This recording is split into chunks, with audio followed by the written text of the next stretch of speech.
नमस्कार साथियों, आज हम पुनः आपके सामने उपस्थित हो रहे हैं एक विषय को लेकर के।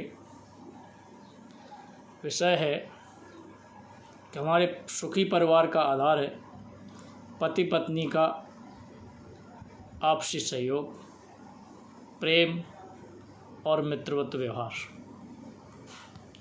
जिन आधारों पर परिवार की सुख शांति निर्भर करती है उसमें मुख्य है पति पत्नी का सहकार, सघन सहयोग। सौभाग्य से हम भारतीयों को यह संस्कार पीढ़ी दर पीढ़ी मिला है। पश्चिमी देशों की अपेक्षा इसीलिए हमारे परिवार अधिक स्थिर हैं और सुदृढ़ हैं। यहाँ पर ऐसा कहा जाता है कि बेटी की पिता के घर से डोली उठती है तो पति के घर से अर्थी निकलती है। एक पत्नीव्रत और एक पतिव्रत का संकल्प लेकर के 7 फेरे लेते हैं और उसका ईमानदारी से निर्वाह भी करते हैं। जबकि पश्चिमी देशों में सोते समय अगर खर्राटे लेता है तो वो भी एक तलाक का आधार बन जाता है। लेकिन आज पश्चिमी देशों के अंधानुकरण के कारण हमारे परिवारों में कुछ समस्याएं आ रही हैं। पति पत्नी का जीवन आपस में तनावपूर्ण हो रहा है।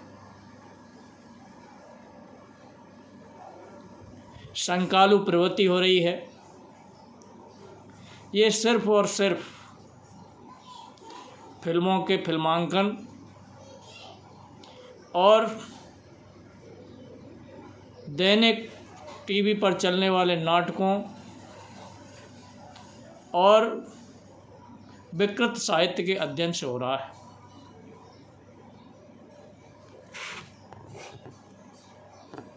भारतीय परिवारों में पति पत्नी जीवन मरण के साक्षी हैं, जबकि विदेशों में ऐसा नहीं है।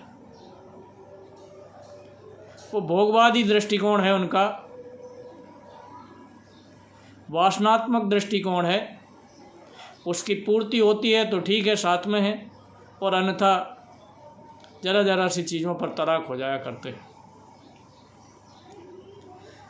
लेकिन भारतीय नारी पूरी निष्ठा, पूरी लगन से अपने परिवार को संभालती है।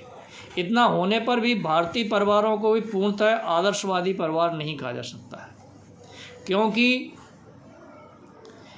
आज इसका मुख्य कारण पति पत्नी के बीच रहने वाली ऊंच नीच की खाई और बड़े छोटे का भेद है। कई बार पति दुराग्रह के कारण या परिवार में चली आ रही परंपराओं, रूढ़ियों के कारण पत्नी को दासी समझ लेते हैं। ऐसा समझते हैं कि पत्नी उसके पैर दबाए, पति बाहर से आए तो तुरंत पानी पिलाए, उनके कपड़े धोए, उनकी सेवा करे। क्यों? इसलिए ऐसा हुआ क्योंकि कालांतर से हमारी बहनें पर्दा प्रथा के कारण घर में कैद होकर के रह गईं और पुरुष भाई पैसा कमाने के लिए बाहर जाते थे। बाहर से जब वो आते, थके हारे आते, तो ऐसा सोच करके उनकी पत्नियां उनकी सेवा में लग जाती, लेकिन उसको उन्होंने अपना अधिकार समझ लिया।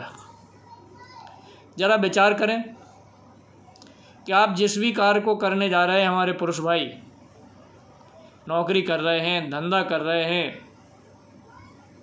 वहाँ माना कि आप बहुत मेहनत कर रहे हैं, लेकिन क्या आपकी पत्नियाँ जो घर पर रह रही हैं उनके पास कोई कार्य नहीं है?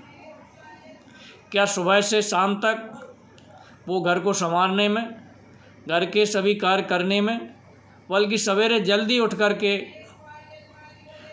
आपका नाश्ता, आपका दोपहर का भोजन का टिफ़िन बना कर देने में, बच्चों को स्कूल के लिए तैयार करने में, उनका टिफ़िन तैयार करने में, फिर उनके घर के सभी कपड़े वपड़े धोने में उनको कितना समय लगता होगा।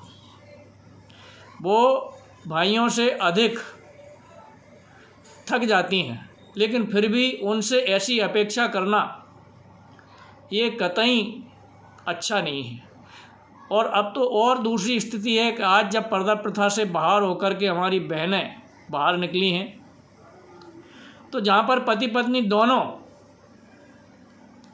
अगर नौकरी करते हैं, धंधा करते हैं, घर से बाहर निकल के जाते हैं और फिर दोनों ने घर आए और घर पर पति उससे ऐसी आशा करे कि फिर वो पति पत्नी आपकी सेवा में लग जाए, तो ऐसा कैसे संभव हो सकता है। अगर परिवार को अच्छे से चलाना है तो इस बात को समझना होगा कि पति और पत्नी दोनों आपका जो गृहस्थ रूपी रथ है, उस रथ के दो पहिए हैं और वो दोनों समानांतर चलते हैं, दोनों में बराबर का अधिकार है और दोनों को एक दूसरे का बराबर सम्मान करना चाहिए। इसलिए जहाँ पर दोनों कार्य करने के लिए घर से बाहर निकलते हैं तो उनको चाहिए कि शाम के सुबह के जो कार्य हैं घर के, वो दोनों मिल कर के करें,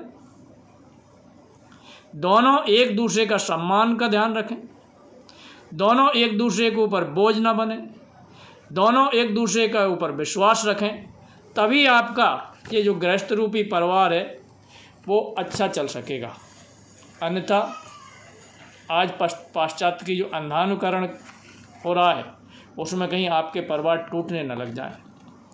हमारा धर्म, हमारे ग्रंथ हमको 7 जन्म तक साथ साथ रहने की शपथ दिलाते हैं, लेकिन कम से कम हमारा जो जीवन है, ये जो इस जन्म का साथ है, वो तो अच्छे से चले। उसके लिए परम पूज्य गुरुदेव पंडित श्री राम शर्मा आचार्य के विचारों को आपको पढ़ना होगा, अपने जीवन में उतारना होगा। गुरुदेव ने हमेशा कहा है कि भारतीय समाज में स्त्री वंदनीय है, स्त्री का अधिकार पहले है, पुरुष का बाद में है। इसलिए हमारे यहाँ पहले सीताराम, राधेश्याम आदि नामों से संबोधित किया जाता है, उसमें पहले स्त्री का नाम आता है और बाद में पुरुष का आता है। आज के बच्चे भविष्य में अपना दाम्पत्य जीवन सुखद, स्निग्ध और मधुर बना सकें, इसके लिए विवाहित दंपतियों के माता पिताओं को भी अपने दृष्टिकोण को बदलने की आवश्यकता है, क्योंकि हमारे कहने से ऐसा कुछ नहीं होगा। हम जो करेंगे वही हमारी संतति सीखेगी, तभी हमारे बच्चों के सामने दाम्पत्य जीवन का आदर्श मिसाल होगी।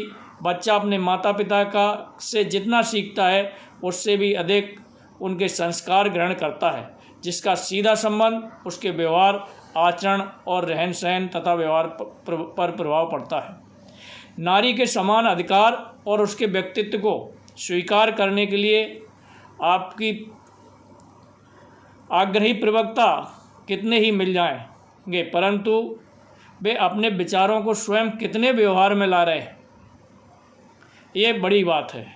यह प्रवचन, उपदेश अथवा सिद्धांत प्रतिपादन से नहीं, कर्मों और आचरण से ही पता चलता है। नारी मुक्ति की आवाज़ उठाने वाले कितने ही लोग अपने व्यवहारिक जीवन में पत्नी से उसी प्रकार व्यवहार करते हैं जिस प्रकार के उनके पुरखे नारी को मात्र गृहिणी मानकर, उसको दासी मानकर करते थे। दैनिक कामकाज में छुट्टी पाकर के शाम के समय पति जब घर लौटता है तो वह सोचता है कि पत्नी उसकी सेवा करे। ये भाव ठीक नहीं है। निष्पक्ष निर्णय के लिए विचार मंथन के बाद न्यायपूर्ण निष्कर्ष पर पहुंचने के बाद भी पति इस तथ्य को स्वीकार करने के लिए तैयार नहीं होता कि सेवा को पहले अधिकारिणी पत्नी है, क्योंकि उसके मन में यह अहंकार मूलक धारणा बैठी है कि पत्नी की सेवाओं का लाभ उठाने का उसका जन्मसिद्ध अधिकार है। कदाचित पुरुष स्वामी होने का दंभ इसलिए रखते हैं कि कमाने, उपार्जन करने, निर्वाह व्यवस्था जुटाने का कार्य वे ही करते हैं। बचपन से पालित अहंकार और दंभ के कारण अपना दर्जा भी पत्नी से अधिक मानते हैं। ऐसी स्थिति में भी जबकि पत्नी भी कमाती है, पत्नी भी उससे अधिक योग्य होती है, तब भी उसका भाव यही रहता है, कमाने से भी मुश्किल है खर्च करना, निर्वाह उपयोगी साधन जुटाने से भी गंभीर और कठिन है उस व्यवस्था के चलाने और निर्धारित करने का काम। यह सारा दायित्व पत्नी को ही संभालना होता है और साथ ही साथ अन्य अतिरिक्त कार्य इतने अधिक हैं जो पति की तुलना में कम नहीं है, वो अधिक ही होते हैं जो पत्नी करती है। प्रायः देखा जाता है कि जहाँ पति पत्नी दोनों कार्य पर जाते हैं वहाँ भी पत्नियाँ जल्दी उठती हैं, जल्दी अपना कार्य खुद करती हैं और पति का भी कुछ सहयोग करने की कार्य करने की कोशिश करती हैं। तब भी पतियों का दंभ दूर नहीं होता है और उसी के कारण आपस में फिर विद्वेष की भावना पैदा होती है। पति का दर्जा बड़ा सिद्ध करने के लिए दी जाने वाली तमाम दलीलें होती हैं। मूल बात है पति को अहम भावना, पुरुष का दर्प, जिसके कारण वह अपनी धर्मपत्नी से साथी के समान व्यवहार नहीं कर पाता और न ही उन्हें इस योग्य समझता है। इसके दुष्परिणाम व्यक्तिगत रूप से ही नहीं, पारिवारिक और सामाजिक संदर्भों में भी हानिकर होते हैं। परिवारों में बच्चों के व्यक्तित्व पर प्रारंभ से ही वहाँ समुचित ध्यान दे पाना कठिन हो जाता है। जहाँ माताएं अनपढ़ और अशिक्षित होती हैं, समाज की आधी जनसंख्या को शेष आधे भाग का बोझ अपने कंधों पर ढोकर इसलिए खींचना पड़ता है कि लड़कियां इस योग्य नहीं होती कि वे अपनी जिम्मेदारियां खुद पूरी कर सकें। इसलिए उनको योग्य बनाना तो आवश्यक है, लेकिन जब वो अपने माता पिता का परिवार छोड़ करके दूसरे परिवार में जाती हैं तो उनके इतने बड़े त्याग का सम्मान करना भी आवश्यक है। अशिक्षित पत्नी योग्य और सद्भावना संपन्न पति के सानिध्य में रहकर अशिक्षित रह ही नहीं सकती है। साथी की भावना, मैत्री का आदर्श, अपने सहयोगी मित्र को किसी भाव, अयोग्य और पिछड़ा देखना सहन नहीं कर सकते। लेकिन यह भावना कितने पुरुषों में विकसित होती है। दाम्पत्य जीवन को कलात्मक ढंग से जीने की आकांक्षा कितने हृदयों में होती है। अधिकांश तो जैसे तैसे गृहस्थी को धक्का देते रहने में ही विश्वास करते हैं। अतः पत्नी को सेवक समझने की भावना को तिलांजलि दे देना चाहिए, उसके साथ में मित्रवत व्यवहार करना चाहिए, उसको अपना सहयोगी मान करके कार्य करना चाहिए। अगर ऐसा करेंगे तो हमारा परिवार अच्छा चलेगा। हमारे परिवार के जब बच्चे देखेंगे कि हमारे माता पिता आपसी प्रेम से, सहयोग से, सहकार से कार्य करते हैं तो उनमें भी प्रेम की भावना जगेगी, उनमें भी सहयोग की भावना जगेगी, उनमें भी सहकार की भावना जगेगी और हंसते खेलते इस परिवार में स्वर्गीय वातावरण उतर जाएगा। स्वर्ग अगर कहीं है तो परम पूज्य गुरुदेव ने कहा है कि अगर कहीं स्वर्ग है तो चलो हम उतार लाएं उसको इस धरा पर और अपने परिवार को ही स्वर्ग बनाएं। तो गुरुदेव के इन वचनों को जो युग निर्माण योजना के अक्टूबर माह में दिए गए हैं उनको आप तक पहुंचाने का हमारा प्रयास है। साथियों, गुरुदेव वो संत हैं जिन्होंने अपने जीवन में 3200 पुस्तकें लिखी हैं। गुरुदेव के पहले हमारे देश पर मुग़लों का, पठानों का, पुर्तगालियों का, कुशों का, हूणों का, अंग्रेज़ों का शासन रहा है और उन्होंने कोई ऐसी कसर नहीं छोड़ी जिससे हमारा समाज न टूटे।